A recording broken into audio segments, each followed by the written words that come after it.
Today's video, we're going to do the first part of adding, subtracting, multiplying, and dividing rational expressions. To add and subtract rational expressions, the rules are the same as regular fractions. You need to have common denominators first. So I'm going to write that in. Common denominators. Then you can perform the operation as needed. So let's take a look at the first one. I got 5x minus 3 over 4x and 2x plus 1 over 6x. I can't add these fractions yet because they don't have the common denominator. So I'm going to go ahead and find the least LCD, the least common denominator. Notice that they both have an x. So the x is definitely part of my LCD. But when I look at the numbers, the 4 and the 6, those are not common. So what can I change 4 and 6 into that would work for both, right? I can change both of them into a 12.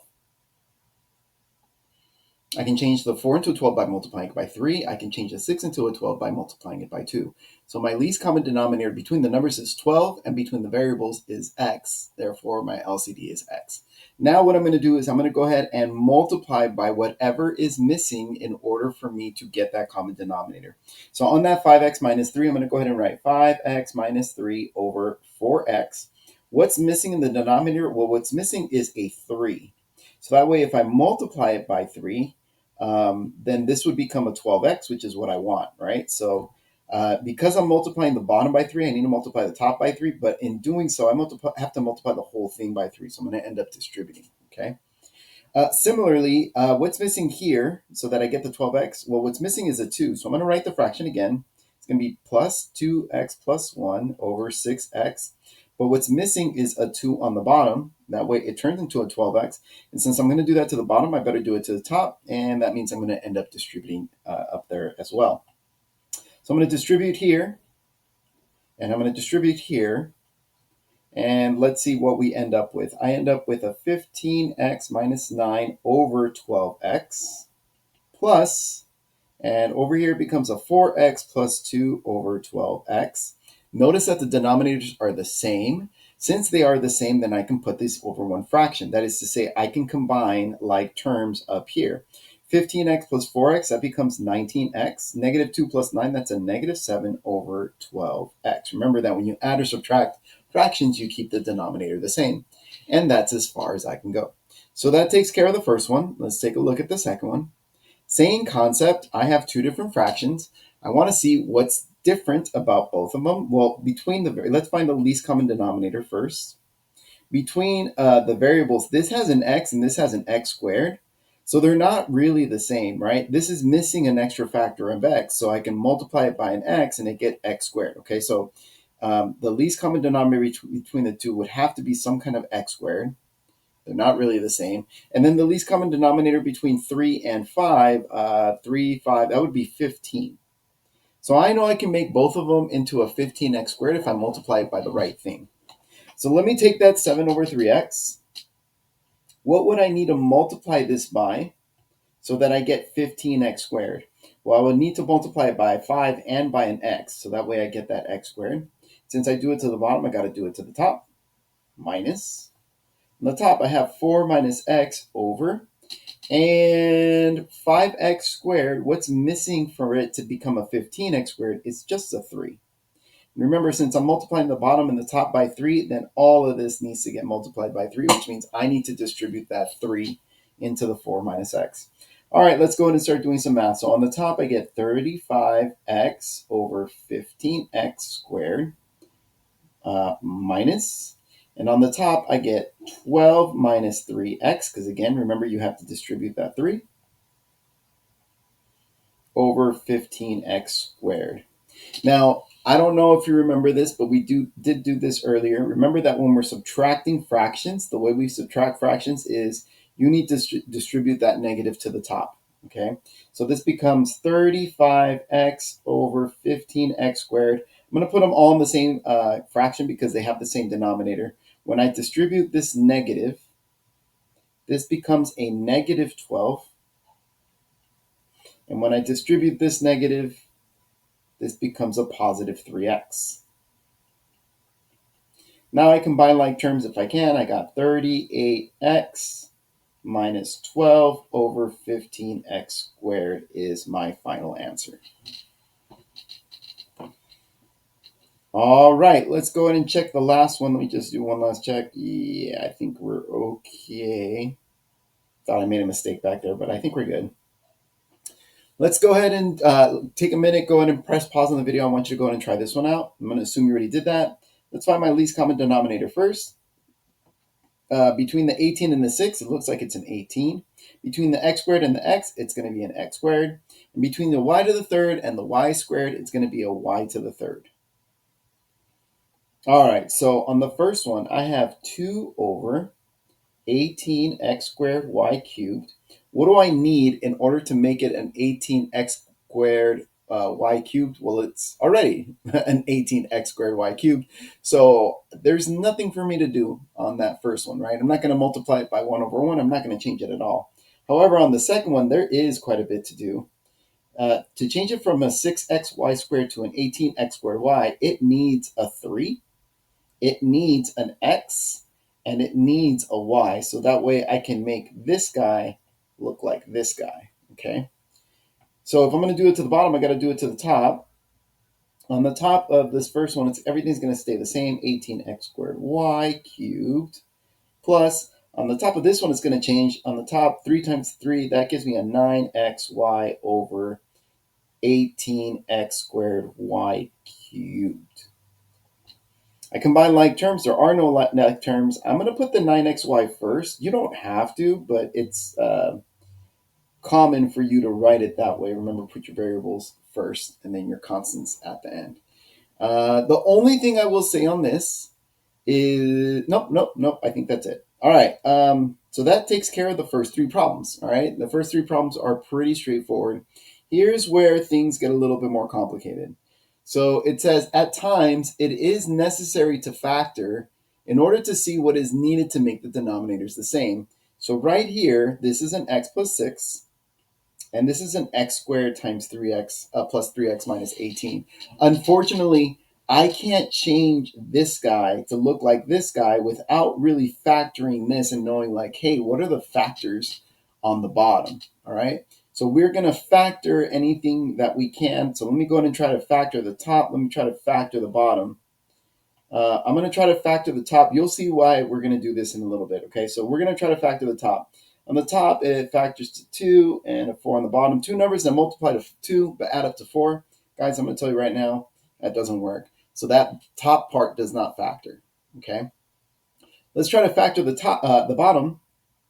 On the bottom, I need 2 numbers that multiply to negative 18 but add up to 3. Well, that's going to be a positive 6 with a negative 3. Because my a value is 1, it's going to be like x plus 6, x minus 3. So let me rewrite these. This is going to stay an x minus 2 over x plus 6. However, on the second one, on the top, it's going to stay x squared plus 4x plus 2. And on the bottom, because it factors to x plus 6 and x minus 3. This is absolutely necessary because now when I look at the least common denominator, I notice that they both have an x plus 6 in it. But this one is missing an x minus 3. So my least common denominator is going to be this, x plus 6 times x minus 3, where this one is missing the x minus 3 term, okay? So I'm going to say my LCD, my least common denominator, is x plus 6 times x minus 3. So on that first term, I'm going to take that x minus 2 over x plus 6, and we're going to multiply that by x minus 3, so that way it matches with the second one. Now, the second one already has both, so I don't need to change that one at all. I'm going to leave it as x squared plus 4x plus 2 over parentheses x plus 6 times x minus 3. Now that they have the same denominator, I am technically able to put them together. I know they have the same denominator. I'm going to leave the denominators the same. I am, however, going to change the top. The top, I'm going to go ahead and distribute. That way I can combine it with the like terms over here. So I'm going to distribute this by using a FOIL method or distributing all the way through. What I'm left with is x squared minus 3x minus 2x plus 6 over x plus 6 times x minus 3 minus, actually, I'm going to go ahead and do this right now. Because they have the same denominator, I can put them all under the same fraction. Now, you just got to remember, that because I'm subtracting, I need to distribute this negative all the way through. So this is actually going to become a minus x squared minus 4x minus 2. Now that I have that, I'm going to combine like terms. I want you to notice that the x squareds are actually going to cancel. I'm going to combine this negative 3x with this negative 4x, and that's going to become a negative. I also have this one, huh? Along with this negative 2x. So what's that? Negative 5x. Negative 9x is what it combines into. And the 6 and the negative 2 becomes a positive 4 over parentheses x plus 6 times parentheses x minus 3. And that is my final answer. Is it a lot? Yeah, I know there's a lot of steps going on there. But once you get the hang of it, you do get a little bit faster at it, okay? Oh boy, a lot of factoring on this one. I have no idea what's going on with this one. So let's look at the denominators. What I want you to guys start doing is trying to factor this in your head. Like the X method is nice and it's good. Like don't get me wrong, but like guys, remember we got A times C, which is negative 24, and then B on the bottom is 2. You're looking for two numbers that multiply to negative 24 and add up to 2. Hopefully you can do that in your head and say, oh, the answers are like 6 and negative 4. And if the answers are 6 and negative 4, then you know that this factors. We said 6 and negative 4, so then it must be x plus 6 and x minus 4. Realistically, guys, that is what I do in my head every single time I factor. I don't make an x. I just make the x, I guess, in my head, right? Like at some point you get kind of good at it. Same thing here, but this one is a little bit trickier, right? So there is no b value, so I know my b value is 0. So I need two numbers that multiply to negative 16 but add up to 0. If they're going to add up to 0, then you must have the same number, just one's positive and one's negative. That must mean it must be x plus 4 and x minus 4. Now, if you don't like what I'm doing, then go ahead and make an x and prove it to yourself that it is plus 4 and minus 4. But I went ahead and already factored it. The next thing we're going to do is we're going to look for the LCD. Okay, what is my LCD? Well, if I look, they both already have an x minus 4 in it. So I know x minus 4 has to be part of my LCD. But this one has an x plus 6. This one needs an x plus 6, right? There is no x plus 6 on this one. So x plus 6 needs to be part of it. And then this one has an x plus 4. This one needs an x plus 4. It doesn't have it, okay? So I need to include it as part of my list as well. So if I want a least common denominator, they all need to have an x plus 6. They all need to have an x plus 4, and they already have an x minus 4, so I'm going to leave that x minus 4 in there, okay? All right, let's take a look at this first term. What's missing here? Well, it looks like what's missing is this yellow one, right? So I need that yellow one. I'm going to take 3x minus 2. I already have the x plus 6 and I already have the x minus 4, but what I need is the x plus 4 on the bottom, and if I put it on the bottom, then I better include it in the top. So it's missing the x plus 4, top and bottom, minus, now for the second one, I already have an x minus 3, and I already have an x plus 4 and an x minus 4. But what's missing on this one is that x plus 6, right? I'm missing an x plus 6. So since it's missing an x plus 6, I'm going to go ahead and put it top and bottom. All right, just like last time, I'm going to go ahead and distribute. A lot of arrows going all over the place. This is going to become 3x squared plus 12x minus 2x minus 8. X plus 6, x minus 4, x plus 4, minus. Guys, I'm not going to combine them just yet, just because there's so much going on. I don't want to confuse you, okay? So I'm going to go ahead and distribute again. So x times x, that's x squared. X times 6 is 6x. Negative 3 times x, that's negative 3x. And then negative 3 times 6, that's a negative 18. Over x plus 4, x minus 4, x plus 6. They have the same denominators now. So I should be able to combine them. But remember, before I do that, I need to distribute that negative. So all those signs are going to change. But I do get to put them on the same fraction now because they have the same denominator. So 3x squared plus 12x minus 2x minus 8. And then I have a minus x squared, a minus 6x. The negative 3x turns into a positive 3x, and the negative 18 turns into a positive 18. All over parentheses x plus 6, x minus 4, x plus 4. Oh my gosh, that's a lot to combine. So let's see what combines. I got a 3x squared with a negative x squared, so that's going to be a 2x squared. I have a 12x and negative 2x, so that becomes 10x. Minus 6x is 4x. Plus another 3x, that becomes 7x. And then finally, I got the negative 8 with the positive 18. That becomes a plus 10. All over that same denominator, so this becomes parentheses x plus 6, x minus 4, x plus 4. Yeah, I know that's a lot. I get it. It just is what it is, guys. Like, you're going to have to be comfortable with the fractions as distributing and all that good stuff. All right, take a minute. Go ahead and try this yourself. I'm going to go ahead and assume you already did that, and we're just going to go ahead and move on. What's missing? Well, first, I don't know what's missing because I need a factor, right? Two numbers that multiply to 6 but add up to 5. That's got to be 3 and 2. So that's going to be x minus 4 over parentheses x plus 3, x plus 2, plus x plus 3 on the top. Now, we did something like this a little earlier. Notice I don't have a b term. So I need two numbers that multiply to negative 4 but add up to 0. Well, that's got to be a positive 2 and a negative 2. So this is going to be x plus 2, x minus 2. As far as my least common denominator is concerned, it looks like they both share an x plus 2. So they both have that. Let's go ahead and include that. But what's missing is an x plus 3 on the right side. And whoops. I should say an x plus 3 from the left side.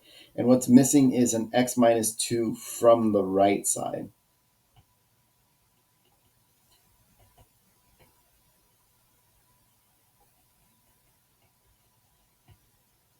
So if you got that LCD to be this, that's a great start. All right. Notice that the left-hand side is missing the green factor, right? That x minus 2. So I'm going to include it. So this is going to become parentheses x minus 4 times parentheses x minus 2 over x plus 3 times x plus 2 times x minus 2 plus. On the right-hand side is what's missing is that pink one. So I'm going to include the pink one top and bottom. That's going to be an x plus 3 times x plus 3 over x plus 2 times x minus 3 times x plus 3. Notice that the denominators are not in the same order. It doesn't matter because the factors are the same, okay? So they still do match up even though if it's like in different order. Just remember that 3 times 2 is the same thing as 2 times 3, okay? So it's still going to be 6. It doesn't matter which way you multiply them. All right, let's go ahead and distribute these guys now. This is going to go here, here, here, here. I get an x squared minus 2x minus, whoops, I didn't write x, minus 2x minus 4x plus 8 over parentheses x plus 3, x plus 2, x minus 2. And because we're adding them, it's not going to be that complicated to just stick it all in the same fraction right now. I'm going to go ahead and add them. And what I get here is x squared plus 3x plus 3x plus 9. We're going to go ahead and combine like terms now. I got an x squared with an x squared. That gives me a 2x squared. Oh my goodness, do I have a bunch of x's? So this is going to be a negative 2x with a negative 4x is negative 6x. Plus 3x becomes negative 3x, I'm sorry. And then plus another 3x, it actually goes away. So I get 0 x's. And then finally, I got the 8 plus the 9. That becomes a positive 17. And the denominator does not change. So I'm going to leave this as parentheses x plus 3, x plus 2, x minus 2. That is all the notes for today. If you have any questions, please feel free to ask.